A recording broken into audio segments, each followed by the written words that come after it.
proteksyon ng mga bata laban sa anumang uri ng krimen matapos ang ilang marahas na insidente sa ilang paaralan sa ating bansa. Pag-uusapan kasama si Police Colonel Andre Didi Abella, Anti-Violence Against Women and Children Division Chief ng PNP Women and Children Protection Center. Colonel Abella, magandang tanghali po. Welcome po sa Bagong Pilipinas ngayon. Magandang hapon din sa iyo, Joshua, at kay ASEC Irene, ma'am. Magandang hapon. Colonel, kasunod po ng mga insidente sa mga paaralan kung saan sangkot po ang minor de edad, muling nabigyan diin ang kahalagahan ng pagprotekta sa mga bata sa loob at labas ng paaralan. Ano po ang assessment ng PNP WCPC sa insidenteng ito at ano po ang mga pangunahing aral na dapat nating matutunan mula dito? Joshua, isang nakakalungkot nga na nangyari kamakailan sa Tacloban City at nagpapaalala na rin sa atin na ang kaligtasan ng ating mga mag-aaral ay dapat manatiling pangunahing prioridad ng buong pamayanan. Ito ay hindi lamang po nakadepende sa paaralan, sa kapulisan, kundi it is a society a whole of society approach po ang kailangan dito at nagpapaalala sa atin na ang hindi lamang responsibilidad ng law enforcement units at iba pang mga partner agencies at isang pinakamalaking or pinakamahalaga sigurong aral na ating makukuha dito ay ang kahalagahan ng maagap na pagtukoy at pagtugon sa tinatawag nating mga red flags ng violence.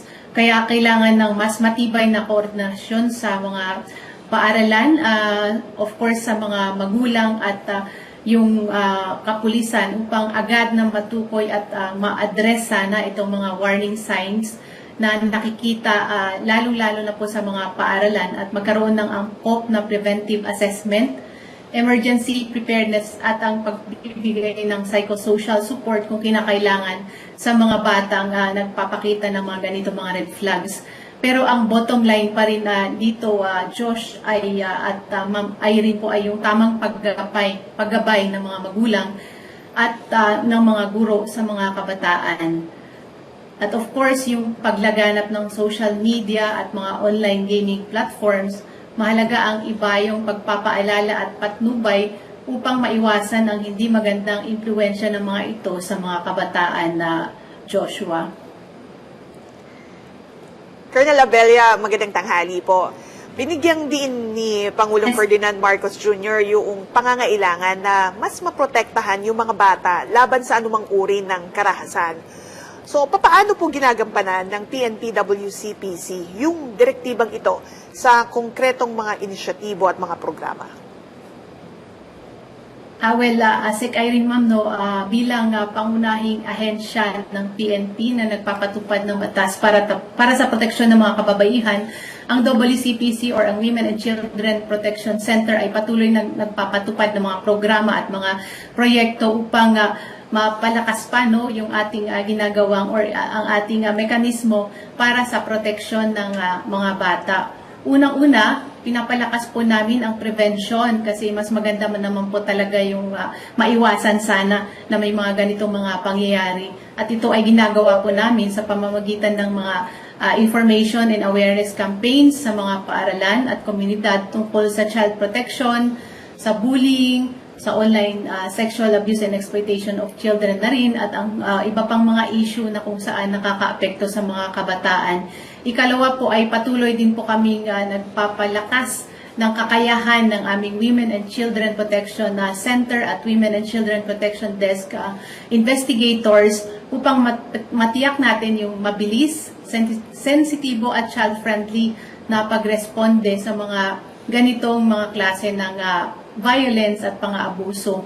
Tinitiyak din po natin na ang bawat biktima ay nabibigyan ng tamang investigasyon, proteksyon at referral sa kanilang kinakailangang psychosocial, medical at legal services. At nagsasagawa din po kami ng mga trainings na specially designed para sa mga WCPD investigators para mas mapagaling pa po sila sa pag-handle ng mga ganitong mga cases. Sa katunayan po, ASEC Irene, sa kasalukuyan ay umiikot po ang team po ng WCPC sa buong bansa sa mga police regional offices at nagsasagawa po kami ng Women and Children Protection Desk Summit na kung saan pinapaalalahanan po namin yung mga WCPD personnel at investigators, kabilang na rin po yung mga chiefs of police sa tamang pag-handle ng mga kasong ito. Ikatlo po ay mas pinapaigting po namin ang pakikipag-ugnayan sa mga ehensya ng pamahalaan tulad na lamang ng DSWD, ng DepEd, ng DOJ at ng local government units at iba pang mga organizations, maging ng mga international partners din po na established po sa WCPC upang magkaroon po tayo ng mas komprehensibo at mas malakas po na child protection systems. Okay. Colonel, sa pag-iikot niyo po sa ating mga lokal na pamahalaan at yung koordinasyon niyo sa mga iba pang ahensya ng pamahalaan, naikukonsidera din po ba na paigtingin din yung presensya o yung police visibility sa mga paaralan o sa mga eskwelahan para mag-alinlangan yung mga sakali mga estudyante na nagbabalak na gumawa ng masama?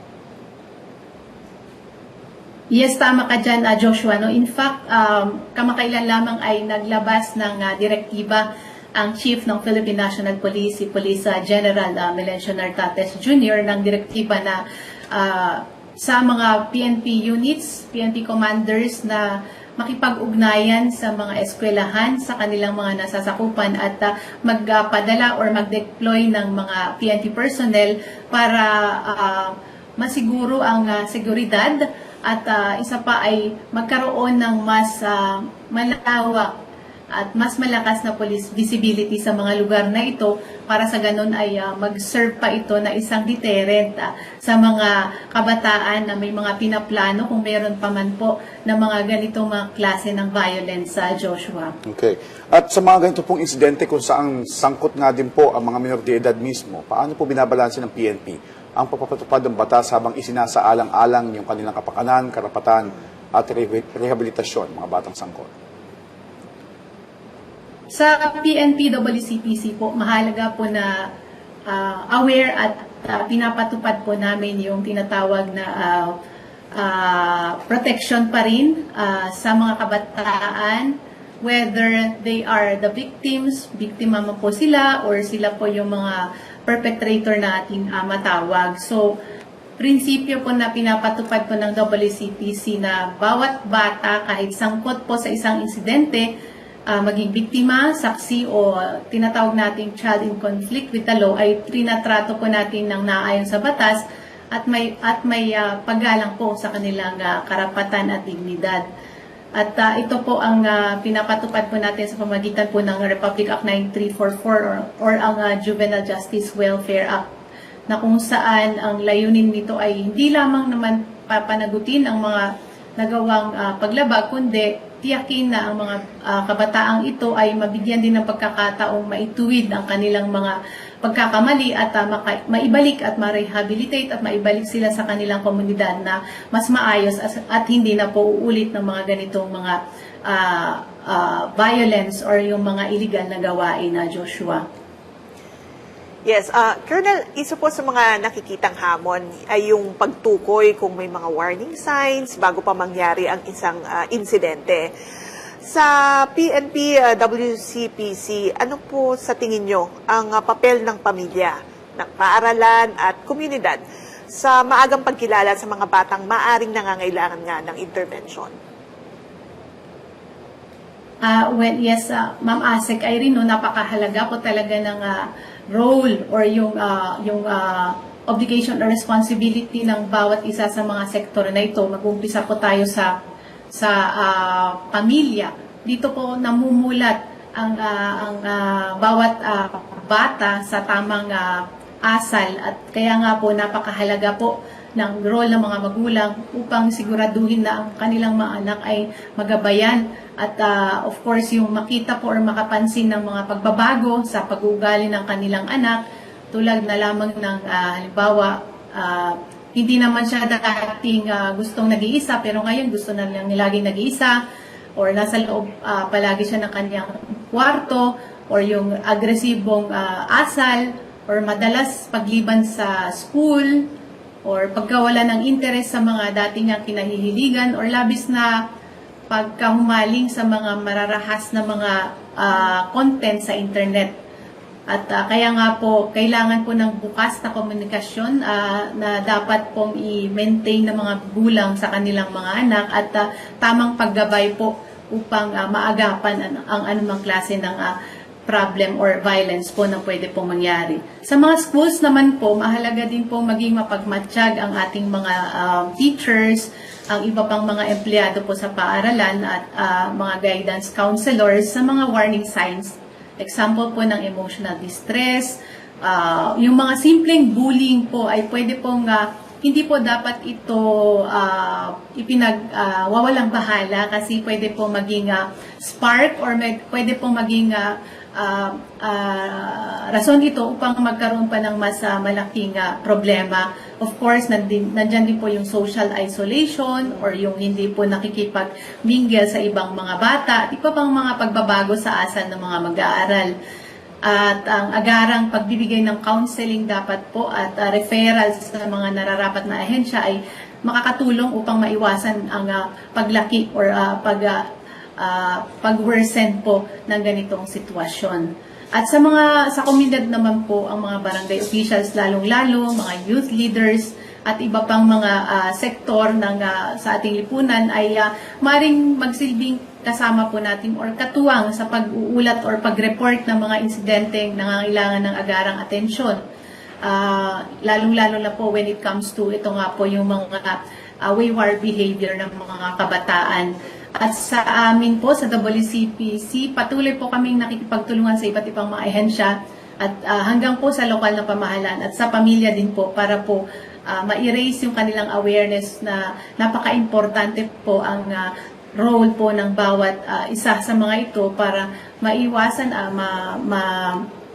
maiwasan po yung mas malaking gulo dahil kung nakakakita po tayo ng mga ganitong mga symptoms or mga red flags at nai-report natin po kaagad ay maaari pong makapag-prevent po tayo ng mga mas malalaking problema kagaya nga lamang ng mga nangyayari nitong mga nakaraan na Sec Irene. Okay.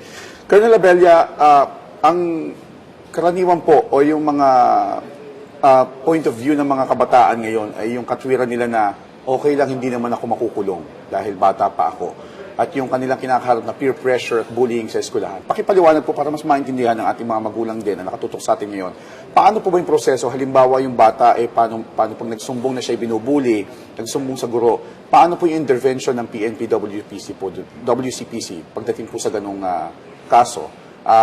Sa paraan po na hindi matatakot yung bata at the same time, hindi rin po magiging dahilan para gumawa po ng masama itong mga kabataan sa loob ng paaralan. Yes, palagi naming sinasabi po ito, no, Joshua, sa ginagawa po naming pag-iikot kasi umiikot po talaga kami regularly sa mga schools at nagbibigay ng mga ganitong mga pangaral sa mga bata para makaiwas nga po sa mga ganitong bullying at iba pang mga kaguluhan sa school.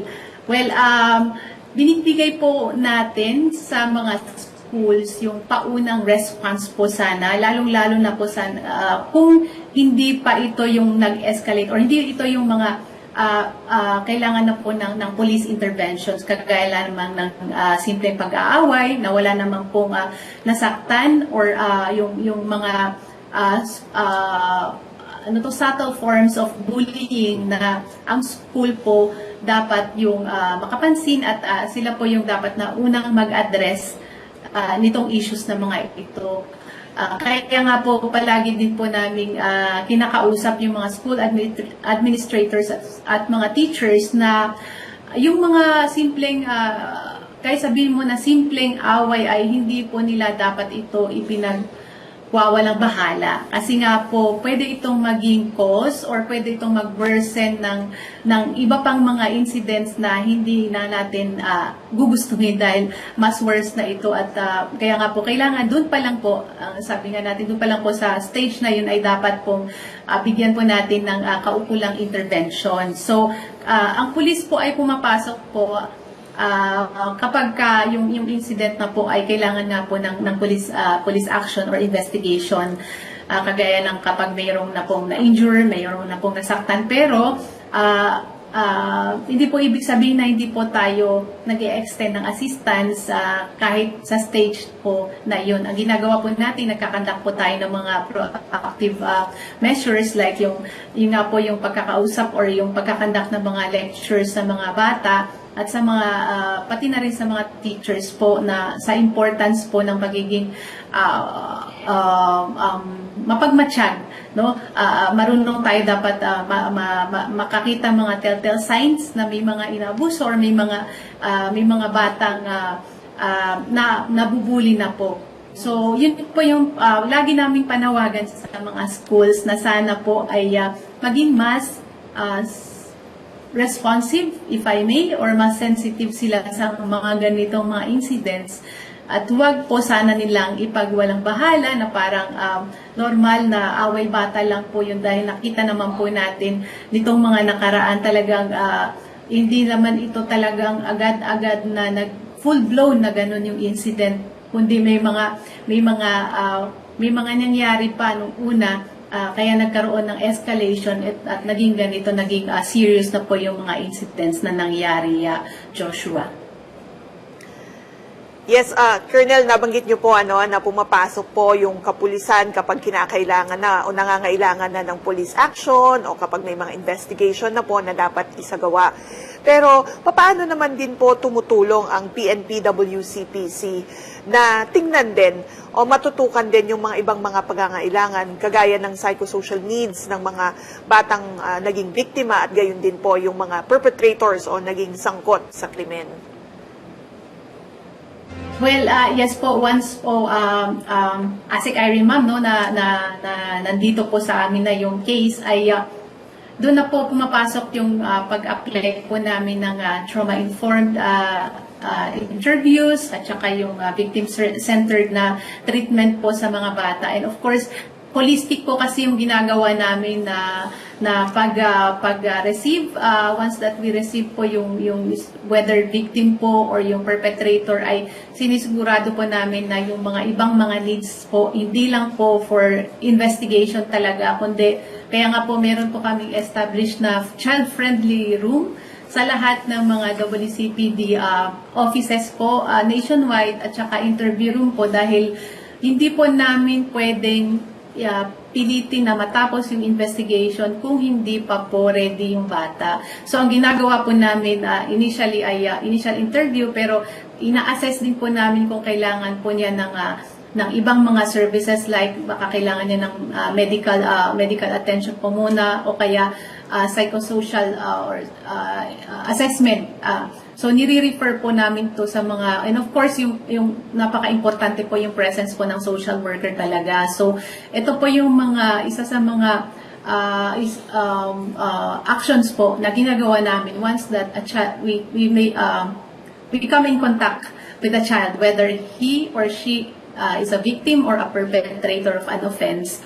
Kailangan po natin sumunod dun sa protocol po like yung sa child protection policy po na pinapatupad din po ng Philippine National Police. So hindi lang po yung investigation talaga yung ginagawa ng Philippine National Police, kundi tinitingnan din po namin yung iba pang mga needs na kailangan. Pero though hindi po namin ma-provide lahat, pero inire-refer po namin, dinadala po namin sa kung saan pa pong ahensya po kailangan ng service nung bata, ASIC Irene. Colonel, may mga panawagan din po na palakasin pa ang child protection mechanism sa bansa. Now, ano po ang mga sistema nais pang palakasin pagdating po sa panig ninyo sa PNP-WCPC upang mas maging mabilis ang pagresponde sa kaso ng violence against children? Well, Joshua, no, patuloy naman po nating pinapalakas through the PNP-WCPC ang ating child protection mechanisms upang mas matiyak na mas mabilis, mas efficient at mas makatao ang pagtugon sa mga ganitong mga violence against children. At isa sa mga prioridad ng WCPC naman po ay ang pagkakaroon ng koordinasyon na mas effective sa iba't ibang mga ahensya na concerned with child protection po. At dahil ito nga po ang sinasabi ko kanina ay holistic po dapat, no, yung pag-approach natin sa mga bawat kaso ng mga ito at hindi po dapat siya fragmented or hiwa-hiwalay. Kaya kailangan po talaga na close-knit po yung coordination para sa ganun, hindi siya, walang bata po mahuhulog dun sa mga cracks, if I may, na kung may mga gaps po tayo sa entire child protection na mechanism po or sphere po na ito. So, mahalaga po na yung sa case referral at case coordination upang agad na maimbestigahan at ang mga batang biktima ay mabilis na mabigyan ng kinakailangang protection at serbisyo. At saka pinag-iibay din po natin, no, in-improve natin ang kakayahan ng mga women and children protection desk investigators na mag-investigate ng mga ganitong cases sa pamamagitan ng mga child protection and investigation trainings na kinakandak po natin mismo dito sa WCPC at maging sa ibang bansa po dahil may mga partners po tayo, mga foreign law enforcement agencies na nagbibigay din po ng mga ganitong mga trainings. And of course, pinapalakas din po natin at in-improve din po natin ang awareness campaigns natin upang hikayatin ang public or yung community po na mag-report ng anumang uri ng pang-aabuso or karahasan laban sa mga bata. At syempre, alam naman natin, mas maaga kasi ang reporting, mas malaki po yung success rate po natin na ma-prosecute at ma-convict po natin yung mga perpetrators. And of course, yung protection ng bata ay at least maibigay natin ng mas maaga. And of course, kailangan din pong ayusin at palakasin ang local government units. Kaya nga po nakikipag-coordinate din po kami sa kanila para mas mabilis din po, lalo-lalo po yung pag-provide po ng mga social workers para mas sure po natin na yung mga yung pagtrato po, pag-handle po natin ng case ay wala po tayong magiging problema, Joshua. Yeah.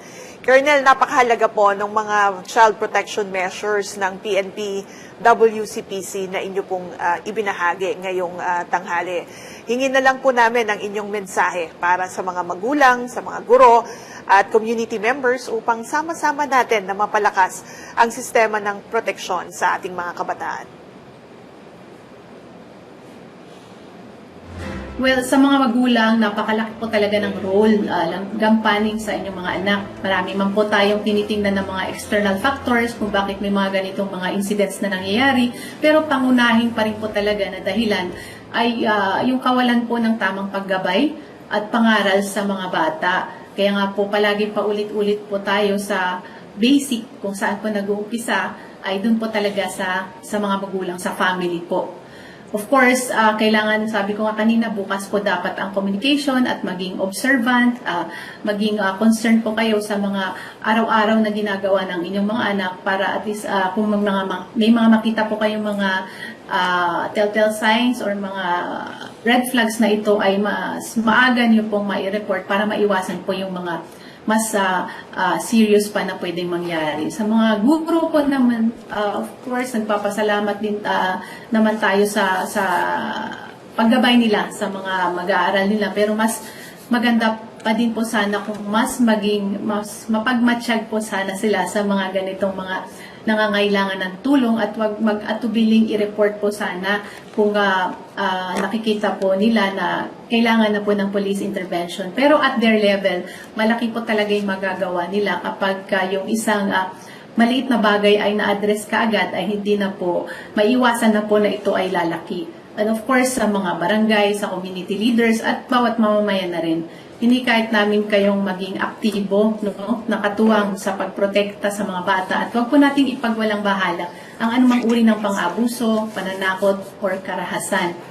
Ang maagap na pag-uulat po ay maaaring makapagligtas ng buhay at makapagbigay ng pagkakataon sa isang bata na magkaroon ng mas ligtas na kinabukasan. Maraming salamat po sa inyong oras at sa impormasyon. Police Colonel Andre Didi Abella, Anti-Violence Against Women and Children Division Chief ng PNP Women and Children Protection Center. Thank you, ma'am.